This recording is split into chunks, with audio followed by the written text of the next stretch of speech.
So the upcoming content is when to borrow and when not to borrow. Credit card more dangerous than nuclear weapon. इसके ऊपर भी मेरे पास last Deepawali की एक case study है, live case study अपनी बताऊंगा आपको मैं। एंड देयर आफ्टर आपको क्या इंटरेस्ट पे करना पड़ता है जब आप बोरो करते हैं, कैसे बैंक इंटरेस्ट कैलकुलेट करता है, and what type of bank loans you can avail from bank. ठीक है, चलिए let's start with this children. Beyond saving, save तो करते ही करते हैं कमा के, बट अब एक नया यंत्र आया है, दैट इज बोरोइंग। बड़ा कॉमन वर्ड है, व्हाट चिल्ड्रन? ईएमआई। ईएमआई का फुल फॉर्म लोग जानते हैं easy monthly instalment, but actually होता है इक्वेटेड मंथली इंस्टॉलमेंट। काफी चीजें लोग ईएमआई पे वॉशिंग मशीन वगैरह खरीदते हैं, ध्यान से देखते भी नहीं कि रेट ऑफ इंटरेस्ट क्या देना पड़ता है। And in majority cases children, rate of interest goes up to 16%। कितना? 16%। और ठीक से अगर आप मैथ्स अप्लाई कर लें तो ये 16 की जगह एक्चुअली 18% होता है। सर 18% इंटरेस्ट, तो सोच लीजिए कि लगभग 5 साल में बैंक के पैसे डबल हो गए। सर हमको तो ये नालायक एफडी पे 7 साढ़े 7% देते हैं, और आपके पैसे को जिसे लेंड करते हैं उससे कितना लेते हैं? 18% के आसपास। तो बैंक की बढ़िया कमाई कम से कम 10-11% की है। समझ में आ गई बात? और काफी लोग पैसा लेके बैंक का भाग भी जाते हैं, इसीलिए बैंक ने इतना हाई इंटरेस्ट रखा हुआ है। बैंक मान के चलता है कि अगर 10 में से 4 भाग भी गए, 2 भाग भी गए, 3 भाग भी गए, तो हमें नुकसान नहीं होगा। प्रॉपर्टी होती है, प्रॉपर्टी सब इंसानों से तो नहीं ली जाती ना। मान लीजिए कि भाई आपने ईएमआई पे मोबाइल फोन खरीदा, आपने ईएमआई पे वॉशिंग मशीन खरीदी और आप भाग गए, तो कहां से बैंक आपसे सो कॉल्ड उगलवाएगा? अब कुछ लोग कहते हैं डराने के लिए बैंक वाले, आपका जो सिबिल स्कोर होगा। सिबिल क्या होता है सर? सिबिल एक तरह की ऑर्गेनाइजेशन है जो आपकी क्रेडिट हिस्ट्री, ट्रैक रिकॉर्ड बताती है कि आपने आज तक कितना लोन पे डिफॉल्ट किया है। अगर आपका एक भी चेक डिसऑनर हो गया तो आपका क्रेडिट स्कोर गड़बड़ा जाएगा। बट अगेन, मेरा भारत महान, 100 में 99 चोर और बेईमान, कितने ऐसे भी हैं जो आपके सिविल स्कोर को भी ठीक कर देते हैं। अब सर ये कैसे होता है? उसका भी जुगाड़ पानी होता है। You will be told not to worry at all. Got it? तो कितने लोग आपको मिलेंगे, अरे आपका सिविल स्कोर खराब है, परेशान मत होइए, हम उसको ठीक कर देंगे। सर कैसे ठीक करेंगे? वो ऐसे ठीक करते हैं, वो आपको कहेंगे भाई 1-2 लाख रुपए है, आप कहेंगे हाँ, एक काम करो, एक बैंक में इसकी एफडी करा डालो। Got it clear? एफडी हो गई, एफडी के अगेंस्ट आपको वो क्रेडिट कार्ड दिलवा देंगे। क्या दिलवा देंगे? तो भाई पूरा भरोसा हो गया कि अगर आप भाग भी जाते हैं तो एटलीस्ट बैंक के पास आपकी एफडी पड़ी है, और आपके क्रेडिट कार्ड पे उतनी ही खर्चे की लिमिट होगी जितनी आपकी एफडी की वैल्यू होगी। तो बैंक की आईज में आपकी इज्जत बढ़ा दी उन्होंने। Got it clear? और उसके बाद आपका सिबिल स्कोर एकदम ठीक हो जाएगा। एफडी तो होते हैं, तो सिबिल स्कोर को फर्क पड़ता है? नहीं, एफडी पे सिबिल स्कोर पे कोई फर्क नहीं पड़ता है। सिबिल स्कोर पे सिर्फ फर्क तभी पड़ता है जब आप, अब मैं इसकी भी असलियत आपको बता रहा हूं, गवर्नमेंटल सर्टिफाइड एजेंसी से बोरो करें। आपने लेजी पे जैसे बेवकूफ बनाने वाली कंपनी से बोरो किया और उसका पेमेंट आपने रोक लिया, आपके सिबिल स्कोर पे कोई फर्क नहीं पड़ेगा। Got it clear? क्योंकि CIBIL is practically not a government organisation. CIBIL जो है वो एक प्राइवेट सेक्टर ऑर्गेनाइजेशन है। Got it clear? और वो सिर्फ बैंक्स के ही बोरोइंग को और डिपॉजिट लेंडिंग को ध्यान में रख के आपका सिबिल स्कोर बनाती है। खोपड़े में बात गई? चलिए, और बार बार सिबिल स्कोर वेबसाइट पे जाके चेक भी नहीं करना चाहिए, क्योंकि अगर आप फालतू में चेक कर रहे हैं, आपको कोई लोन नहीं लेना, तो माना जाएगा you are a time passer. इससे जरूर आपका सिबिल स्कोर गिर जाएगा। आपको अच्छे फाइनेंशियल एडवाइजर बताएंगे फालतू में सिबिल स्कोर चेक मत करिए। जस्ट लाइक दैट, घर में एमसीबी लगी है, खटखट खटखट खेले जा रहे हैं उसके साथ, तो वो कुछ टाइम में खराब भी हो जाएगी फिर। अंडरस्टैंडिंग और नॉट? तो सिबिल स्कोर में ये बात एक ध्यान रखनी पड़ेगी, अननेसेसरी किसी भी ऐप पे जाके, किसी बैंक की वेबसाइट पे जाके अननेसेसरी सिबिल स्कोर आपको चेक नहीं करना चाहिए। Is that clear? यस, कहीं पे बैंक प्रोसेसिंग फीस ले रहा है, भाई 500 रुपीज दीजिए, हम आपका सिबिल स्कोर चेक कर देंगे। यहां पे कोई प्रॉब्लम नहीं होगी, क्योंकि ये काम बैंक कर रहा है, बैंक आपसे पैसे ले रहा है इसके, और बैंक सिबिल को इन्फॉर्म कर देगा कि ये टाइम पासर नहीं है, ये किसी रीजन की वजह से अपना स्कोर चेक करवा रहे हैं। Okay, so mutual fund practically किन लोगों के लिए है children? Inexperience person and those who are unable to track the market on daily basis. जो सवेरे से शाम तक बैठ के मार्केट को ट्रैक नहीं कर पाते, उनके लिए बेस्ट क्या है? Mutual fund. कितने तरह के फंड होते हैं ये सब आपको पता है। देयर आफ्टर बैंक डिपॉजिट्स के अलावा स्टॉक मार्केट में पैसा लोग जमा करते हैं। देन पोस्ट ऑफिस की सेविंग स्कीम्स है, पब्लिक प्रोविडेंट फंड है, गोल्ड है, रियल एस्टेट है। इन सब में इन्वेस्टमेंट अपॉर्चुनिटी तो है, but one that goes a borrowing goes a sorrowing. Who said this? Benjamin Franklin. ये बहुत बड़े फाइनेंशियल एनालिस्ट थे। फ्रैंकलिन टेम्पलेटन करके एक इनका म्यूचुअल फंड भी चलता है और काफी अच्छा म्यूचुअल फंड है। तो क्या बच्चों बोरोइंग इज ऑलवेज गुड और ऑलवेज बैड? एक सेंटेंस बता रहा हूं, लिख लीजिए। अगर ये है तो बोरोइंग अच्छी है। एक सेंटेंस लिख लीजिए बच्चों, सिंगल लाइन ब्रह्मास्त्र है, बता देगा कि लोन लेना अच्छी बात है कि खराब बात है। Write down. If the cost of borrowing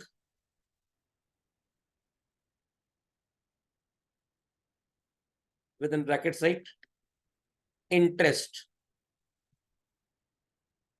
can be covered or absorbed from the amount of loan taken by putting it in some productive venture, then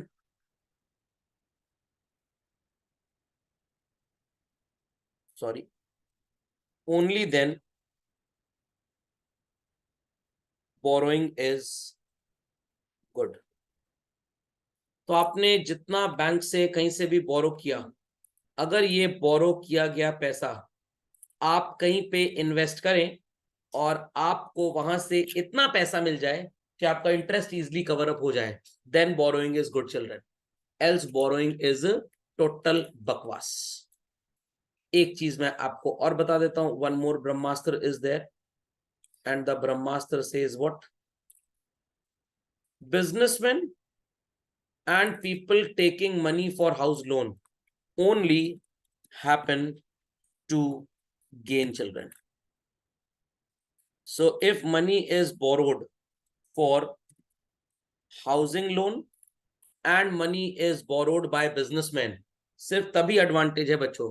इसके अलावा लिए गए सारे के सारे बोरोइंग्स विल क्रिएट सोरोइंग्स, क्योंकि बिजनेसमैन को पता है कि अगर मैं 12% पे भी बैंक से लोन लेता हूं 1 करोड़ रुपए का, आई रिपीट 1 करोड़ का लोन मैंने 12% पे ले लिया और साल भर रीपे किया ही नहीं, तो मेरे को बैंक को 12 लाख रुपए इंटरेस्ट देना है। 1 करोड़ रुपए से गुड्स ले खरीद के अगर मैं उससे 5 बार भी साल में बेच लिया तो मेरी सेल कितनी हो गई? 5 करोड़। और अगर रिटेल बिजनेस मैंने 10% प्रॉफिट भी कमाया तो at least I earn 50 lakh. 50 lakh रुपए कमा के अगर 12 लाख इंटरेस्ट भी दे दिया तब भी 38 लगेगा, बचेगा। मतलब हींग लगे ना फिटकरी रंग चोखा, कौन अपने पैसे दे बैंक से बोरो ही तो किया था। तो बिजनेसमैन को एडवांटेज होता है एंड जो लोग हाउसिंग लोन लेते हैं उन्हें एडवांटेज होता है, बिकॉज हाउसिंग लोन मतलब you are going to buy a house, तो हाउस की तो value over a period of time, real estate है तो बढ़ेगी बढ़ेगी। लॉजिक समझ में आ गया?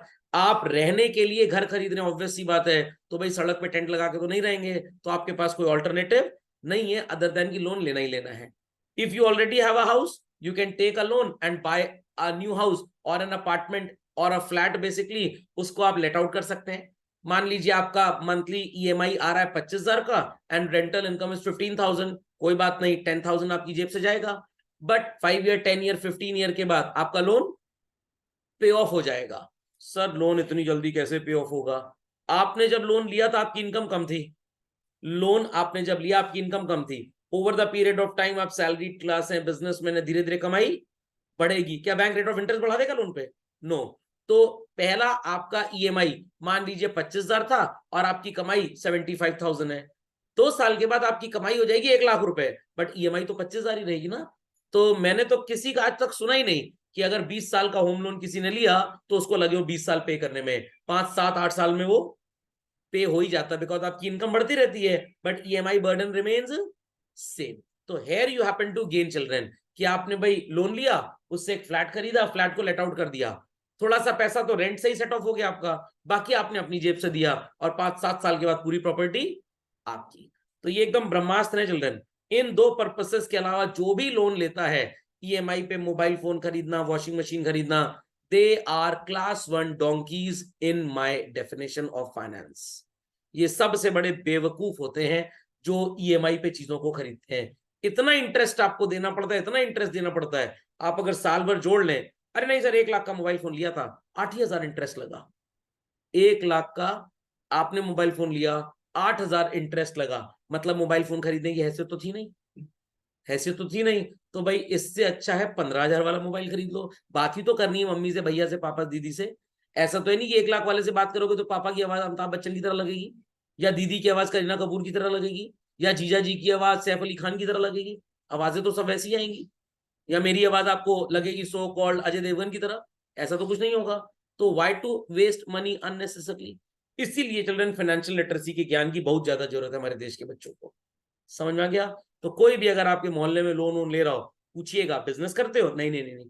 Housing loan? नहीं नहीं नहीं। क्यों? वो जाना है थाईलैंड घूमने, 3 लाख रुपए का ट्रिप है, 1 लाख हमारे पास है, 2 lakh Cox and Kings Thomas Cook company से लोन ले लिया और इजी इंस्टॉलमेंट में दे देंगे। अरे इजी इंस्टॉलमेंट में 2 लाख को 25,000 रुपए चिपका देंगे इंटरेस्ट। इससे अच्छा बगल में प्रतापगढ़ है, वहीं घूम के चले आओ। Logic understood? Logic understood? पक्का? चलिए तो इसको जरूर लिख लीजिए चिल्ड्रन, बड़े काम की चीज है। So let's proceed further. To borrow or not to borrow, यहाँ पे सतीश जी का एक केस है और एक आशीष जी का केस है। सो सतीश जी का क्या केस है? Satish took a loan of rupees 10,000 to buy a new cell phone, और सो कॉल्ड कितने का था सेल फोन? लगभग 12,000 का। Today he finds that the price of his cell phone has come down to 6,999, लगभग 7,000 रुपए। कहां पे देखा होगा इसने इस प्राइस को? कैशीफाई पे। ये बहुत बड़े लुटेरे हैं, बहुत बड़े लुटेरे। आपका वैल्यूएशन करेंगे मोबाइल एप्लीकेशन पे और कहेंगे 8,000 रुपए देंगे, और जब डोर स्टेप पे पर्सन आएगा वो जान पूछ के स्क्रैच देखे कहाँ है, नहीं होगा तो 1-2 स्क्रैच लगा देगा, कहेगा सर ये मैं 5,000 से ऊपर आपको नहीं दूंगा। तो इन दैट केस ये भी बहुत बड़े चीट्स हैं। Now he is wondering why he took a loan, because he was an idiot. He should have saved money to buy the cell phone. अरे जरूरत ही क्या है सेल फोन की? फालतू सेल फोन रखोगे 10 लोगों का कॉल आएगा। अच्छा है ना सेल फोन होगा, आराम की नींद लो। और बीच में कीड़ा घूमता रहता है, ऐसे ऐसे करते रहते लोग जैसे पान में कत्था लगा रहे हैं, कुछ नहीं तो फालतू अच्छा टाइम ही देख लें कम से कम।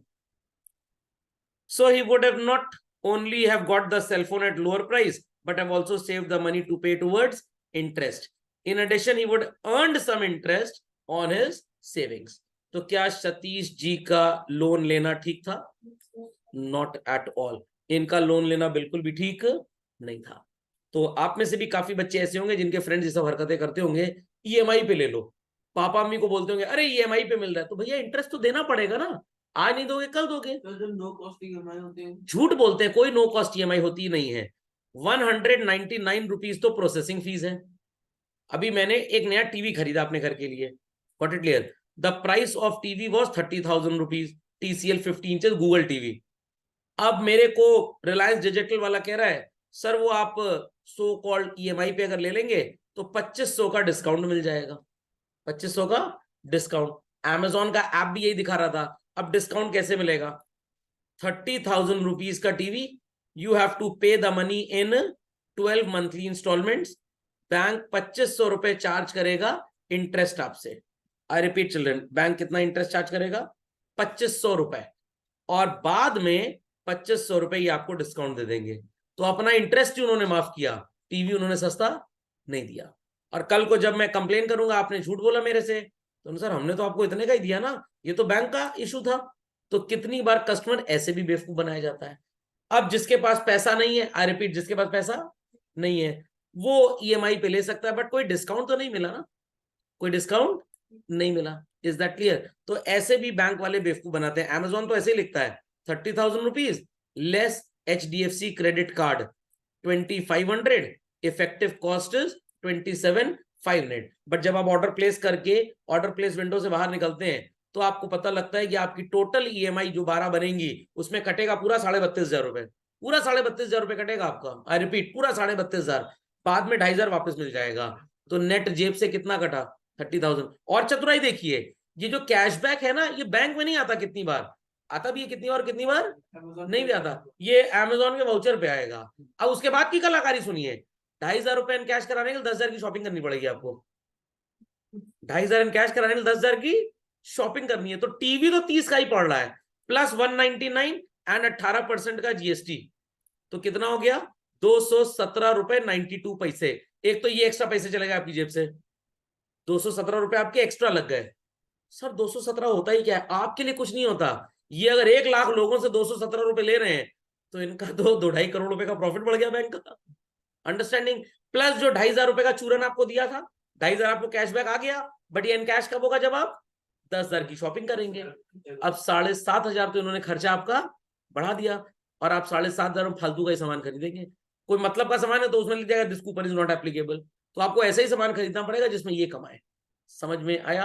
और ओवर एंड अबव चिल्ड्रन 199 तो एक्स्ट्रा आपका लग गया ना, तो क्यों हम फालतू में 200 रुपए दें, 200 रुपए में पिज्जा आ जाएगा ठीक ठाक। हाँ, आपके पास अब पैसे ही नहीं है, एकदम कंगाल भिखारी हैं, तो भाई ईएमआई पे ले लीजिए, चलिए कोई बात नहीं है। ओके, तो एक्चुअली लोन कंगाल और भिखारी लोगों के लिए ही बना है। Got it clear? तो जो ईएमआई सिस्टम है उन्हीं के लिए है। 2 साल पहले एक रेफ्रिजरेटर खरीदा था, वर्लपूल का ट्रिपल डोल photon model and all that, वहां पे मेरे को एडवांटेज मिला था, वहां पे कैशबैक बैंक में आया और एक ईएमआई लेस हो गई। तो वहां पे पर्सन ने बोला कि सर अगर कैश में खरीदेंगे तो it will cost you around 30-35,000, और अगर आप इस तरह से ईएमआई लेते हैं तो आपका कटेगा 36 और 3,000 आपको वापस आ जाएगा बैंक में पैसा। तो मैंने कहा नहीं, पहले मेरे को टर्म्स एंड कंडीशंस पढ़ाओ जरा। मैंने पूरे टर्म्स एंड कंडीशंस पढ़े, उसमें साफ साफ लिखा था cash amount of 1 EMI will be refunded into your bank account after 90 days. तो फिर उसके बाद मैंने गूगल किया, यूट्यूब किया, देखा कि झूठ तो नहीं बोल रहा बैंक। कुछ लोग कहते हैं अरे बैंक झूठ थोड़ा बोलेगा, क्या बैंक राजा हरिश्चंद्र के परिवार का है, क्यों नहीं झूठ बोल सकता? बैंक वालों से बड़ा झूठा कोई होता ही नहीं है, इनसे बड़ा झूठा कोई है ही नहीं जीवन में, सब झूठ बोलते हैं लोग, क्योंकि झूठ बोल के बिजनेस मिलता है इनको। कितने बैंक वाले तो इतने कलाकार होते हैं, इंश्योरेंस प्लान को एफडी बोल के बेच देते हैं आपको। Got it clear? 10 लाख रुपए दे दीजिए, आपकी एफडी करा देंगे, 10 साल के बाद आपको हर साल 1 लाख वापस मिलेगा, था एक्चुअली इंश्योरेंस वो। तो इन दैट केस यहाँ पे आपको, जब मैंने यूट्यूब वगैरह किया, गूगल किया, तो मेरे को पता लगा नहीं पैसा आता है लोगों को वापस। और जैसे ही 90 डेज खत्म हुए, अब खुजली चालू, पैसा नहीं आ रहा, पैसा नहीं आ रहा। सैटरडे संडे पड़ गया था, 93rd डे एक इंस्टॉलमेंट का पैसा वापस चला आया। बट मैक्सिमम केसेस में आपको ईएमआई पे कोई भी डिस्काउंट नहीं मिलता, उल्टा ये सब आपसे वापस देते हैं। फिर उसके बाद अब आप एक बार कस्टमर बन गए बैंक के, सर क्रेडिट कार्ड ले लीजिए, सर ये वाला प्लान ले लीजिए, तो अल्टीमेटली आपको 100 तरह के बेनिफिट वो गिना देंगे। सर हर महीने 2 मूवी टिकट आपको एचडीएफसी के, आईसीआईसीआई के, एसबीआई के, कैनरा बैंक के 1 कार्ड के, क्रेडिट कार्ड में फ्री मिलेंगी। ठीक है, मूवी का टिकट फ्री मिलेगा, पॉपकॉर्न की बाल्टी का पैसा लग जाएगा ना आपकी जेब से। क्या जरूरत है 25 रुपए का पॉपकॉर्न 800 रुपए में खाने की, जब हैसियत ही नहीं है बेसिकली। लॉजिक समझ में आया कि नहीं आया? पक्का? और एक नया नाटक चालू हो गया, ये मेटल का क्रेडिट कार्ड है, तो क्या करें, सेब काटे उसे हम? तो मेरे को समझ नहीं आता, व्हाट इज दिस न्यूसेंस, कहां है देश को ले जा रहे हैं, और हमारी सरकार उससे बड़ी बैल बुद्धि। समझ में आई बात कि नहीं आई बात? पक्का? तो जरा इन सब चंगुल से बच के रहा करिए। हाँ, यही सब आता रहता है। अभी मैं आपको एक क्रेडिट कार्ड का एग्जांपल दूंगा ना अगले लेक्चर पे, देखिए कितना धमाकेदार एग्जांपल है। 2 years back, Ashish was looking at a proposal to buy a 2-bedroom hall kitchen accommodation flat. He dropped the idea because इसके पास पैसे भी नहीं थे और प्रॉपर्टी खरीदने के लिए होम लोन नहीं लेना चाहता था। Now he finds that the price of the property has gone up. ये नॉर्थ इंडिया में ज्यादा होता है, डिमांड यहाँ पे प्रॉपर्टी की ज्यादा और सप्लाई कम है। हैदराबाद साइड ऐसा बहुत कम है, पुणे वगैरह में भी कम है, बिकॉज वहां पे प्रॉपर्टी ईयर आफ्टर ईयर बहुत ढेर सारा कंस्ट्रक्शन और एक्सपैंड कर रहा है एरिया। नॉर्थ इंडिया में density of population is more, that's why यहाँ के प्रॉपर्टी प्राइसेस एक्स्ट्रा ऑर्बिडेंटली हाई है। He is wondering whether to take a home loan or not. If he had availed a home loan, he would have not saved the rent he paid for his accommodation, but have got some tax benefit. Sir ये क्या होता है?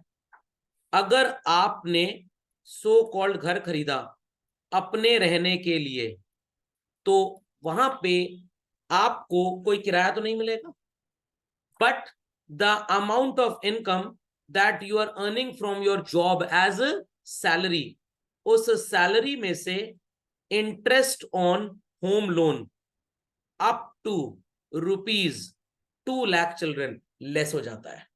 And there is one more clause जिसमें आप principal amount under section 80C up to ₹1,50,000 भी less कराते हैं। मतलब अगर आपने होम लोन लिया तो इंटरेस्ट और प्रिंसिपल मिला के आपकी टोटल इनकम में से 3.5 लाख रुपए का डिडक्शन मिलता है।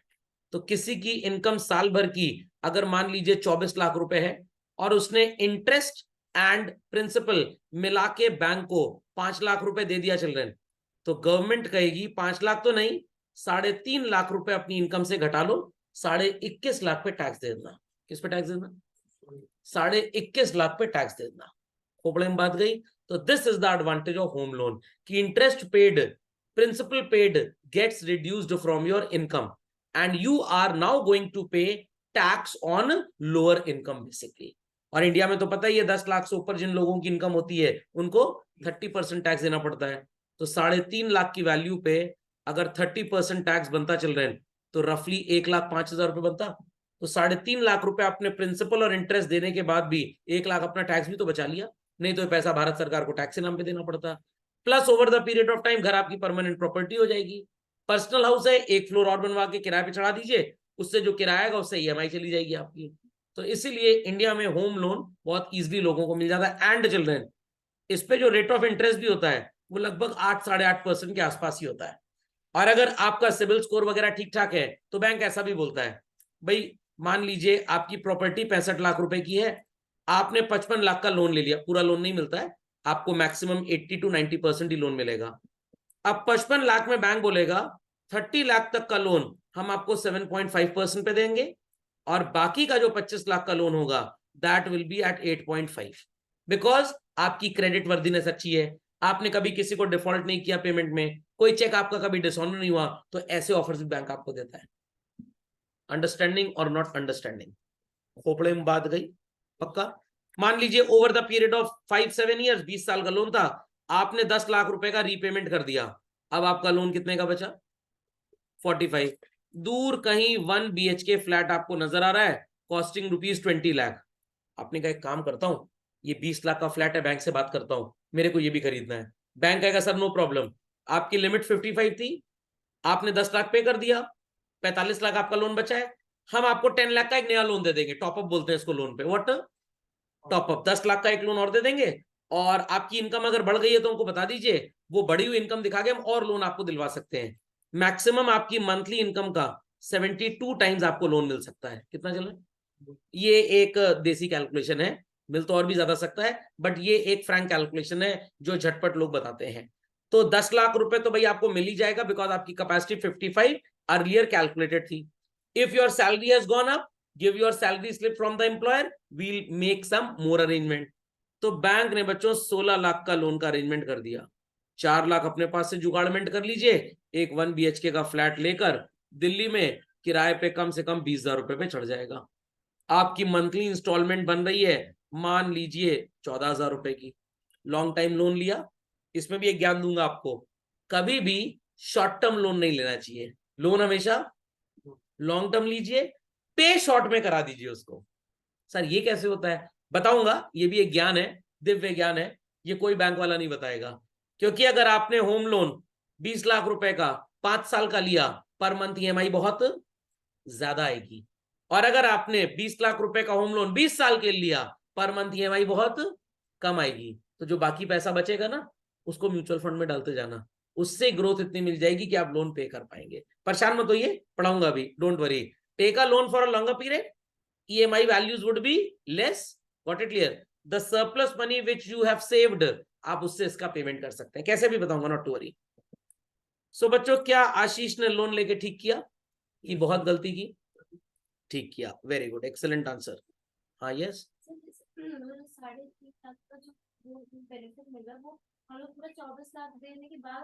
24 लाख आपकी सैलरी है, 24 लाख आप देंगे कहां से? ये तो मिलेगी सैलरी ना। 24 लाख पे क्यों इंटरेस्ट देंगे? 21.5 लाख पे इनकम टैक्स देंगे। हाँ, आपका होम लोन का इंटरेस्ट अंडर सेक्शन 24 लेस होता है of the income tax act, और जो होम लोन का प्रिंसिपल होता है वो अंडर सेक्शन 80C लेस होता है। What it clear? इसका कानून अलग अलग है बट लेस दोनों हो जाता है। तो ये 3.5 लाख आपकी इनकम में से लेस हो गया, तो अब आप बस 21.5 लाख पे सरकार को टैक्स देंगे। समझ में आ गया? तो कौन से 2 सर्कमस्टांसेस 3 सर्कमस्टांसेस में बोरो करना वाइज होगा? when it is which type of loan, children? Home loan. And when your earnings are more than your interest obligations, and when you are taking it for the purposes of your business. Got it? तो ये बात बहुत धमाकेदार है, बहुत मजेदार बात है कि लोन हमेशा लेना चाहिए लॉन्ग पीरियड के लिए, बट पे उसको शॉर्ट पीरियड में करके खत्म कर देना चाहिए। कैसे, इसका बहुत बढ़िया ज्ञान है मेरे पास, दिया जाएगा आप सबको। तो जो भी आपके जानने वाले लोन ले रहे हैं उनको बताइएगा, take for long term and pay in short term. और जब भी आप बैंक के पास जाएंगे ना लोन वापस करने, बैंक मैनेजर ऐसा देखेगा जैसे आपने उसकी बेटी से रिश्ता तय किया था अपने भैया को और कैंसिल कर दिया। बेचारों को नुकसान होता है, लोन जल्दी पे हो जाएगा तो इंटरेस्ट नहीं मिलेगा। समझ में आ गया? Done this? चलिए, कॉस्ट ऑफ बोरोइंग, हाँ ऐसे ही लिख के मिलता है ना, 0% इंटरेस्ट, 5% फ्लैट इंटरेस्ट, EMI 0%, सब पागल बनाते हैं। प्रोसेसिंग फीस 1999, इंटरेस्ट नहीं, क्या ले रहे हैं? Processing fees. 6 महीने की EMI है, प्रोसेसिंग फीस लेंगे। तो पहले मैं आपको हाउस लोन वाली एक स्टोरी बता दूं, फिर हम इस पे आएंगे। तो टेक एन एग्जांपल चिल्ड्रन की 1 अप्रैल 2023 को एक पर्सन हाउस लोन लेता है, लेट अस से 50 लाख रुपीस का एट 8% पर एनम इंटरेस्ट। ठीक, और मैं यहां पे अज्यूम कर रहा हूं that loan is taken for a period of 5 years। Case A. Case B, house loan is taken for rupees 50 lakh at 8% per annum interest for 20 years। मैं simple calculation रखूंगा। रियलिटी में तो जैसे जैसे आप पेमेंट करते जाते हैं आपका इंटरेस्ट ऑब्लिगेशन कम होगा, but I am not taking that into consideration. Do tell me children, 50 lakh का 8% कितना होगा? 4 लाख। एक साल के लिए, 5 साल के लिए कितना हो जाएगा? 20 लाख हो जाएगा। कितना हो जाएगा? 20 lakh. 50 lakh principal, 20 lakh interest, total कितना हो गया? 70 lakh divided by 60। Sir why 60? Because 5 साल में 60 महीने होंगे। 5 साल में कितने महीने होंगे? 60 महीने। सो बच्चों एक इंस्टॉलमेंट आएगा 1,16,667 रुपीज पर मंथ का इंस्टॉलमेंट आएगा। कितने का? 1,66,667। सर बहुत ज्यादा इंस्टॉलमेंट लग रहा है। अच्छा ठीक है, कम कर देते हैं, चलिए कम कर देते हैं। से it is for 10 years, so divided by 120, around 58,000 rupee per month का इंस्टॉलमेंट आएगा। अब आपने लोन अगर 20 साल के लिए लिया तो एक साल का इंटरेस्ट कितना है चलो? 4 लाख। 20 साल का इंटरेस्ट कितना हो जाएगा? 80 लाख। 80 लाख प्लस 50 लाख कितना हो गया? 1,30 lakh divided bye 240, 1,30 lakh divided bye 240। आपका इंटरेस्ट कितना आया? सॉरी, इंस्टॉलमेंट कितनी आई? 54। रियलिटी में ऐसा नहीं होगा, ये कैलकुलेशन प्रैक्टिकली गलत है, मैंने सिंपल इंटरेस्ट से निकाला है। तो इन दैट केस मेरे को रेट ऑफ इंटरेस्ट थोड़ा कम करना चाहिए था, मैंने रेट ऑफ इंटरेस्ट भी ज्यादा ले लिया, और सिंपल इंटरेस्ट पे तो भाई बर्डन भी ज्यादा है। तो जैसे जैसे आप पेमेंट करते जाएंगे वैसे वैसे इंटरेस्ट कम होगा। बट मैं सिर्फ आपको एक छोटा सा लॉजिक समझा रहा हूं। तो अगर आप 10 साल का लोन लेते हैं, आपकी मंथली इंस्टॉलमेंट कितनी होगी बच्चों? मंथली इंस्टॉलमेंट कितनी होगी? 58। और अगर 20 साल का ले लिया तो मंथली इंस्टॉलमेंट कितनी होगी? 54। तो आपको लेना क्या है? 20 साल वाला, और हर साल कितना, हर महीने कितना पे करना है? 54। और ये लिया होता तो हर महीने कितना देते? 58। 4,000 रुपए आपके पास बच रहा है हर महीने। इसको अग्रेसिव म्यूचुअल फंड में डाल दीजिए, स्मॉल कैप में डाल दीजिए। मैं चैलेंज करता हूं 17-18% से कम मिलेगा नहीं। 17-18% से कम मिलेगा नहीं। सर मान लीजिए 1% ना मिले तो होम लोन लीजिएगा फ्लोटिंग रेट ऑफ इंटरेस्ट पे। किस पे? फ्लोटिंग। अगर मार्केट डाउन होती है, स्टॉक मार्केट, मतलब देश के हालात अच्छे नहीं है, तो रेट ऑफ इंटरेस्ट भी होम लोन पे डाउन हो जाएगा, क्योंकि लोग उस केस में लोन लेने बैंक के पास नहीं आएंगे। बैंक अट्रैक्ट करने के लिए रेट ऑफ इंटरेस्ट गिराएगा, आपका भी रेट ऑफ इंटरेस्ट गिर जाएगा। समझ में आ गया? ये 4,000 रुपए पर मंथ आप करा दीजिए एसआईपी एक अग्रेसिव फंड में, मान के चलता हूं 18% रिटर्न मिलेगा, और इसको आप कराइए 10 साल के लिए। कितने के लिए? So that we can match this period.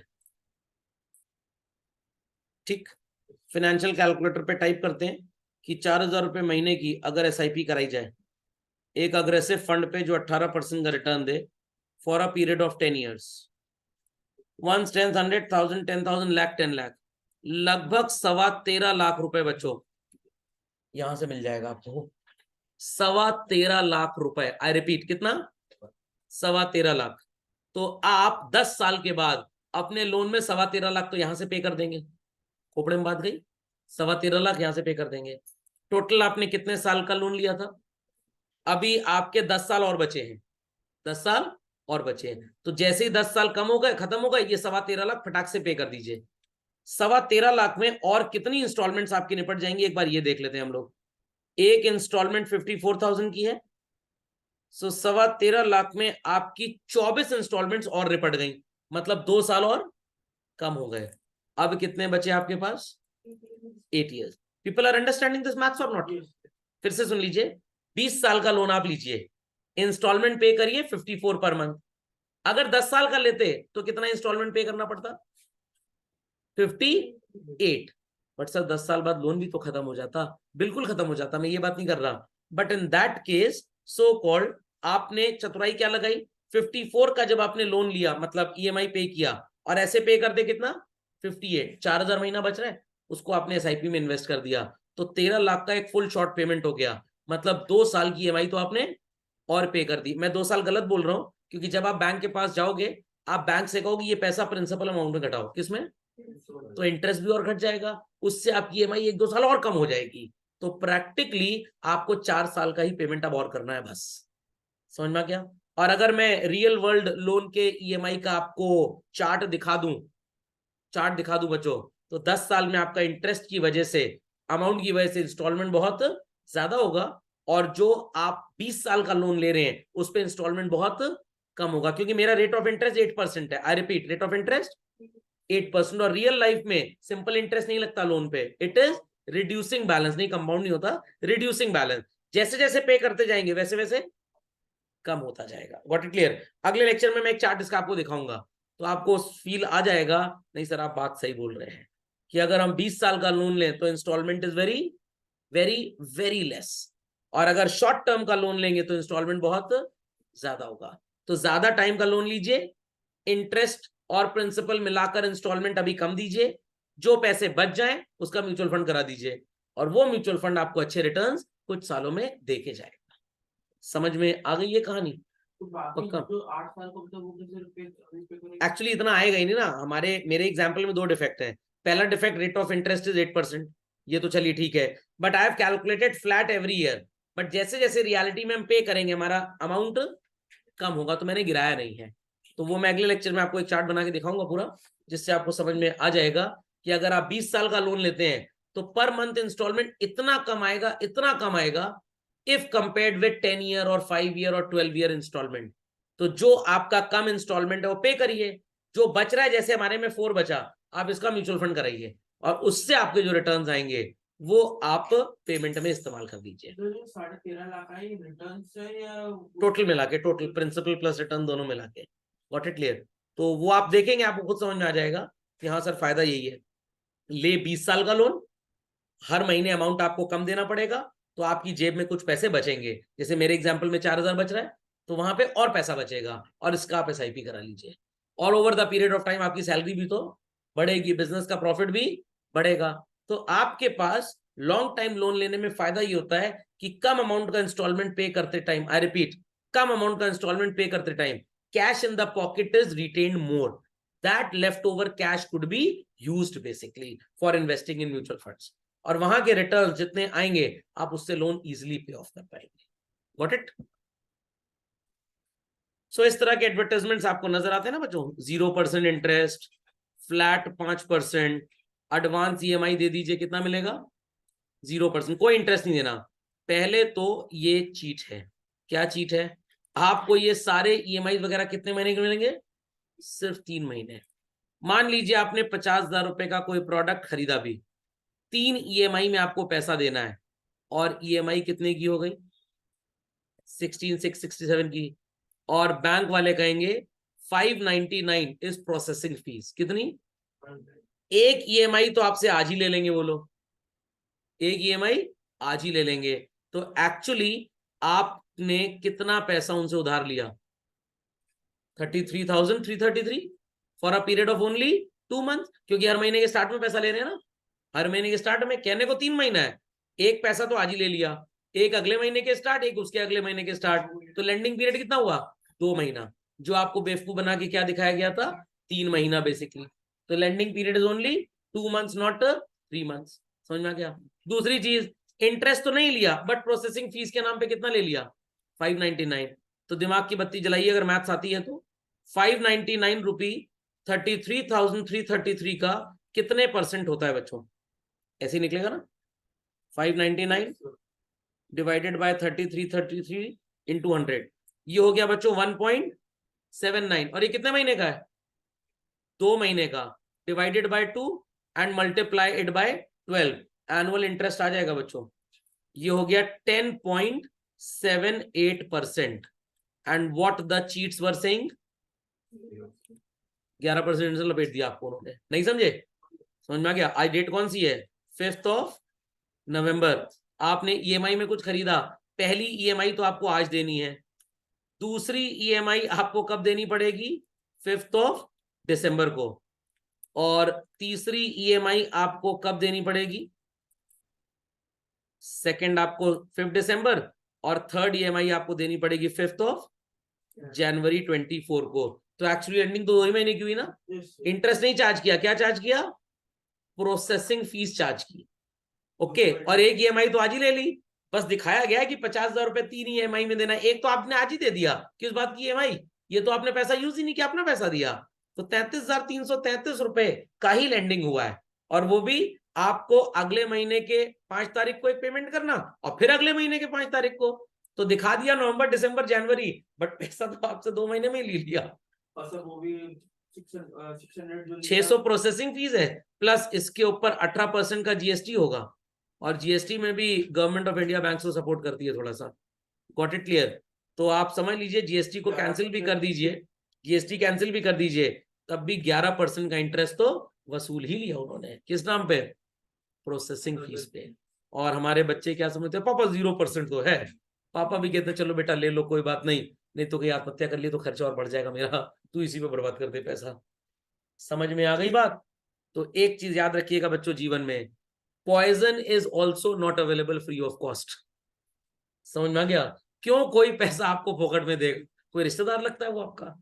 अच्छा चलिए एक बार मान भी लेते हैं बैंक का कोई स्पेशल ऑफर है, 0 प्रोसेसिंग फीस हो भी गया। व्हाट? 0 प्रोसेसिंग फीस हो भी गया, या साथ में आपको 4,000 रुपए के गिफ्ट वाउचर और कूपन दे भी दिए गए। 4,000 के वाउचर कैश कराने के लिए 40,000 की शॉपिंग करनी पड़ेगी, तो आपकी अग्रेसिव बाइंग हो जाएगी। उस 40,000 में बिजनेसमैन जितना कमाएगा बैंक के साथ प्रॉफिट शेयर करेगा, और आप फालतू ही खरीदेंगे प्रैक्टिकली। समझे बात को? तो इस ट्रैप में आपको फंसना नहीं है। Okay, so interesting interest and EMI, this will be doing in the next lecture children, जहां पे मैं आपको ईएमआई का खेल सिखाऊंगा। Got it? और कल को जब आप बैंक में जॉब करेंगे तो आप भी ऐसे ही खेल खेलेंगे। कोई क्वेरी किसी की, प्लीज आस्क चिल्ड्रन।